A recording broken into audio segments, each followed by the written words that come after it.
চেহারা কি আছে? চেহারা থাকলেই সব হবে।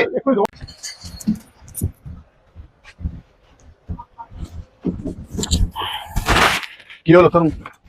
কি হলো? গরম লাগছে নাকি? কিছু হয়নি। কি হয়েছে বল? আরে আগের দোকানদারটা আমাকে বাজে বাজে কথা বললো। কোন দোকানদার? সামনে। এই বাপন দা, দেখি বড় একটা মোমবাতি দাও তো। প্রত্যেক দিনের নাটক হচ্ছে। এইটা দিয়ে আজকে মারো। এই সামনে। জুতোটা।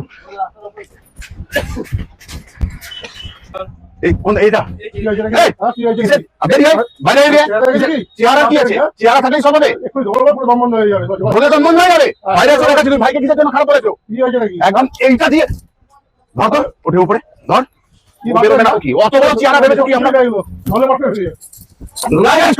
আমি অমিত কুমার মন্ডল, এটা আমার প্রতিবেশী দোকানদার। আমরা দুই ভাই ভিডিও করি এরকমই তোমাদের কাছে অবধি পৌঁছানোর জন্য। নিশ্চয়ই ভিডিওটা তোমাদের ভালো লেগেছে, শেয়ার করবে এক্ষুনি। এর নাম জয়, টাইটেল সাধু খান। আমার ভাই রয়েছে পাশে, কেউ মানেনি, কেউ গালি দেয়নি, কিছুই না। তো এইভাবেই আমরা ভিডিওর মধ্যে তোমাদের কাছে অবধি পৌঁছে যাই। ভালোবাসার মানুষ বলি কোথাও তোমাদের। আশা রাখলাম ভিডিওটা শেয়ার করবে। আবার আসবো ফিরে দুই ভাই একদম। তাহলে আজকের মতন গেলাম, আবার আসবো ফিরে তোমাদের ভালোবাসার দুনিয়া। টাটা, ভাই ভাই, ভালো থেকো, সুস্থ থেকো।